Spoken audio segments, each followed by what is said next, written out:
কিভাবে এরপরে আইসিসি এখানে ব্যাখ্যা দিয়েছে যে বাংলাদেশ দলের জন্য ভারত নিরাপদ, তাদের দৃষ্টিভঙ্গি থেকে যেটা বলা হয়েছে।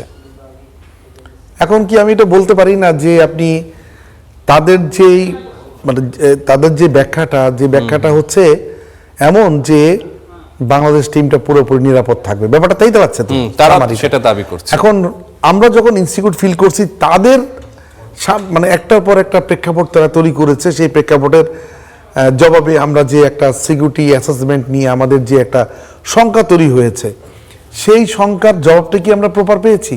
নিশ্চয়ই পাইনি। এবং মুস্তাফিজকে যে কি কারণে বাদ দেয়া হয়েছে এবং মুস্তাফিজকে বাদ দেওয়ার পর বিসিসিআই তারা কোনো ক্ষমা চায়নি বা কোনো তাদের এরকম কোনো ব্যাখ্যা দেয়নি।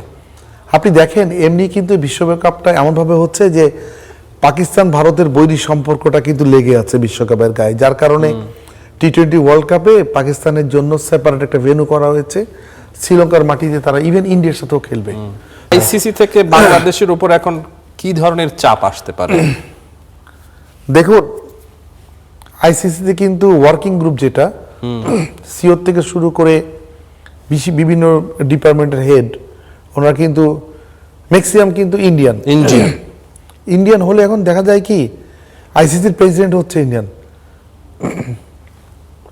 সিও ইন্ডিয়ান, সবকিছু মিলে তারা হয়তোবা আমাদের জন্য একটা কঠিন কিছু, ইন্ডিয়ার স্বার্থটাকে বড় করে দেখে, তারা কঠিন কিছুর জন্য তারা অপেক্ষায় আছে। কি করবে সেটা পরের ব্যাপার। এখন কথা হচ্ছে ইনিশিয়ালি আমরা যেটা হারালাম সেটা হচ্ছে এই বিশ্বকাপে আমরা যে কোনো পরিস্থিতির কারণে খেলতে যেতে পারিনি, এবং তার জন্য আমরা অ্যাপিয়ারেন্স মানি যেটা $3 লাখ, আর হচ্ছে আপনি যদি 5 থেকে 12-র মধ্যে থাকতে পারেন, ধরে নিচ্ছি আমরা সেই ফল যেতে পারতেছি না, 5 থেকে 12-র মধ্যে থাকতে পারতাম, তাহলে আরো $4,75,000 আমরা পেতাম, যেটা লাস্ট ওয়ার্ল্ড কাপে আমরা সবকিছু মিলে লাস্ট টি-20 ওয়ার্ল্ড কাপে $7,20,000 আমরা পাচ্ছি না।